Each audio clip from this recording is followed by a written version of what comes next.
The golden age of economic disruption is here. This is Law and Society. Please subscribe. I haven't talked about the economy in a little bit because, as you see it unfold, it's happening every day, little by little, and then it accrues, and you get jobs reports, and you get other data, and that gives you the direction of where the economy is going. And it is not going in a good direction. So there have been reports. The October jobs report was the most amount of layoffs in October since 2003. I mean, this predates the Great Recession. This predates COVID. This is during the second Bush, George W. Bush's presidency, and it shows what the job market is saying, that it is artificial intelligence that's prompting the job losses. But you also have to take into consideration all of the tariffs, the other economic policies, the immigration policies of this particular administration, that all play in to how the jobs market works, and also how companies throughout the sectors hired a lot of people during Biden's term because of those policies that Biden had. And now in Trump's term, those companies are losing money, and so they have to lay off people. You can shroud it in the veil of AI, but it is at the end of the line a slowing down of the economy. And there are layoffs throughout multiple sectors, and it's having a crushing impact on the economy as well as the consumer market, as Americans can't afford the skyrocketing prices. Middle income consumers are spending less. And that's a sizable chunk of Americans who traditionally don't need food assistance or any governmental benefits because they can afford them. If things become unaffordable for them, the poor are completely out of luck. There's a K-shaped economy forming, and it has been forming since the end of the pandemic. Since the pandemic started, you can say that the K-shaped economy originally started really bifurcating after the Great Recession, with the TARP benefits going to keep up the big three auto companies and other companies, while the people don't really get a bailout, so they have to hobble on. And we get to a point where the K-shaped economy really takes shape when you see all of a sudden, on the same day that SNAP benefits are being paused in the United States, Tesla's shareholders have approved $1 trillion pay package for Elon Musk. And that is a K-shaped economy to the extreme, on full display. $1 trillion is $1,000 billion. He's going to get paid $1,000 billion over 10 years, which is over $100 billion. 100 billion with a B. That's $100,000 million a year. Per year. And there are people starving in America right now. There are people who are lined up around food pantries all across the United States. Sometimes people comment on my videos and posts, and my friends comment that I sound like I'm shouting because I get excited about this. But this is because some reason I feel this pain of the American people, and it hits my heart to see this disparity in front of our eyes and not being able to do anything about it other than talk to you and inform you so you are energized just like me as well. So pardon me if I get a little shouty. It is not shouting at you. I'm shouting about the situation. Tariffs have had a bad economic impact. Prices are going up. People's wages are not. So there's a stagflation of business because people can't afford the products. There's a labor market shortage. The government continues to withhold emergency SNAP funding in defiance of court orders, especially one that was again reinforced today for Donald Trump to disperse the SNAP emergency money by tomorrow. Let's see if Donald Trump listens. And Donald Trump has so far not released it and says it isn't for the purposes the court and the law says it is. So expect him to stonewall the court and appeal this ruling, and expect him to not listen to the ruling that comes out from the appellate court as well. I'm not sure what appellate circuit Rhode Island falls in, so I'm not going to tell you about that. But Donald Trump plans to appeal the Rhode Island ruling saying that release of SNAP fundings now. And now I'm going to say something that I really didn't ever think that I would have said, which is Marjorie Taylor Greene has come out and attested to the increasing prices, including energy and grocery prices, countering Donald Trump's regime's lies. But J.D. Vance seems unfazed by the suffering that has befallen poor Americans. He says the American peoples are about to start suffering some very real consequences because of the shutdown. But they still will not negotiate on extending the ACA subsidies so healthcare premiums don't skyrocket, and commit to not cutting so much money out of the SNAP benefits that they become essentially not enough to help the American people. 186 billion in cuts. So that's 186,000 million. Really want to think about this money and how big of an amount we are talking about here.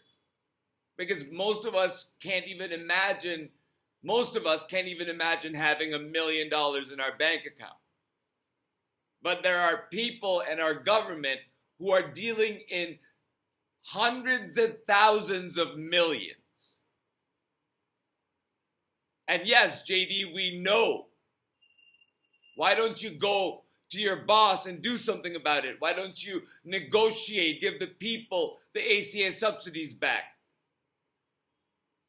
All the options are there for JD Vance and Donald's regime to use, but they just won't use it until Democrats sign the continuing resolutions that'll cut Affordable Care Act subsidies, that Mike Johnson has come out and said that he does not make any promises about ACA subsidies, even though Senate Republicans are willing to do so. And the clear road for massive cuts to Medicaid, SNAP, and other safety programs if this continuing resolution is signed. Donald Trump continues to lie about inflation with no pushback from the press, because we know that if there is pushback from the press, the next day that press member is going to lose their press credentials. We are there. It is happening. And Donald Trump says, our energy costs are going down. False. Our groceries are way down. False. Everything is way down. False. And the press does not report it because it is false. Thanksgiving meals, 25% down. False. I have put in the reference box the Bureau of Labor Statistics, as well as other resources from the Fed of the St. Louis that talks about how prices have gone up and energy costs specifically have gone up. And then Donald Trump goes on to say, so I don't want to hear about the affordability. Well, you lied about every single point that you pointed out, and you promised that the cost of living would go down for the American people on the first day of you taking office. So yes, you are going to hear about affordability whether you like it or not, because you have broken your central promise to the American people. And you have conned the American people. And now you have taken over our government. You are holding our government and taxpayer money hostage and not appropriating, not executing the appropriated money by Congress. You're sending out troops. You're sending out federal agents who continue to abuse peaceful protesters as well as illegally and unconstitutionally seize and detain people left, right, and centers, anybody from undocumented migrants to homeless people to people who are brown because of Kavanaugh stops to people who are simply getting in your way so to let you know that what you're doing is wrong, and you are arresting them and charging them with felonies. So everything is not way down. Everything is not all right. Things are getting more expensive every day, especially the cost of energy. Gasoline may be down barely, but home energy is way up, and you know it when you get the bill. Food prices are way up, and that's why grocery chains are coming up with deals for Thanksgiving. And I have posted in the resources section to Walmart and Aldi on their Thanksgiving deals for $4 per person for a meal for Thanksgiving. You can check it out if you are on a budget. Then Trump talks about SNAP. Our country has to remain liquid because problems, catastrophes, wars. It would be because problems, it could be anything. We have to remain liquid. We can't give everything away. And that is so freaking offensive. So it's okay to give Argentina $40 billion, means $40,000 million, and tax cuts to the ultra-rich be made permanent, but we need to keep our country liquid when it comes to feeding the poor? That really doesn't make any sense unless you're an oligarch engaged actively in a growing fascist regime. And that's what we're seeing here. Reports have come out that U.S. air traffic is going to slow down as 40 high-traffic airports in the United States are going to bring down their air traffic controller staff because they're not being paid due to the shutdown, which already has and will have a pretty significant impact on business travelers and thereby the economy, not to mention the tourists and the people who will be flying during the holiday season who are looking for tickets, and those prices are not going to be low. And when they get to the airports, they're going to be jammed up because TSA employees are also working without a paycheck for over a month now. And many air traffic controllers and TSA agents are calling in sick. Rightfully so. Rightfully so. But it brings us to the point of a crisis. Medical insurance costs are rising. ACA expiration plays a big part. Healthcare becoming unaffordable will have an impact on the economy as well. Healthcare premiums will go up for everybody, including the middle income people who usually don't have to rely on any sort of federal aid, and put a strain on the economy. Most Americans want ACA subsidies to be extended, but that's not what Republicans and MAGA and Donald Trump want. And why they don't want that, other than just being egotistical and wanting everything their way, doesn't make any sense to me, because the price of healthcare insurance premiums are going to go up for even upper middle class people, because the whole market is going to be disrupted. ICE has had a significant chilling effect on US housing markets, as construction workers are harder to find and more expensive. Groceries are more expensive for the same reason, because people who worked in American farms did not want to come to work or had been raided by ICE agents and DHS agents and therefore stopped going to work. And we saw images of strawberries rotting in the fields because there were no strawberry pickers, and therefore food prices will go up. Just like construction market and housing market prices will go up, meaning housing affordability and dreaming of owning a home, all of that will be upended. The economy keeps continuously deteriorating from the time Donald took office, and it shows no signs of an uptick. Scott Bessent conceded that some parts of the country's industries are already in recession. Remember, stagflation is the place you stay before you head to recession, which is the euphemism for a depression.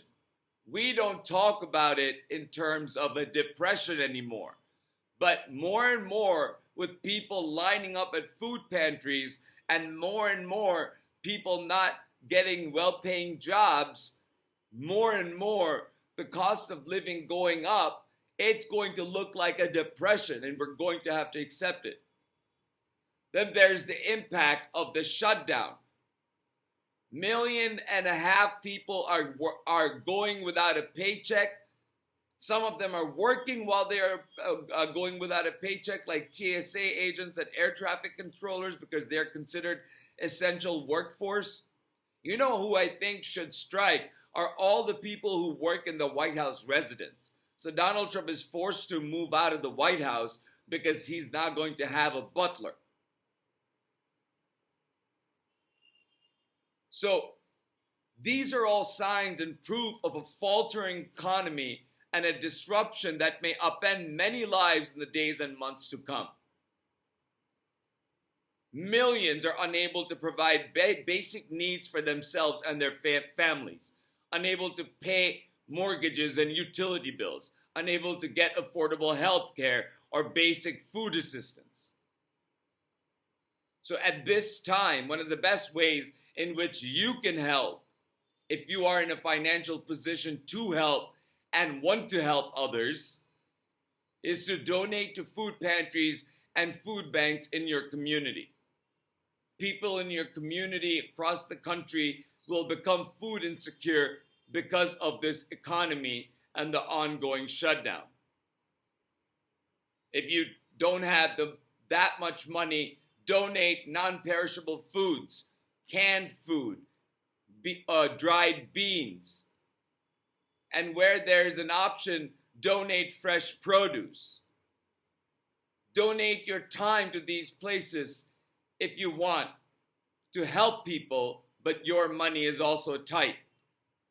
This is how we, the people, can pick up some of the slack caused by a federal government that's betraying its people.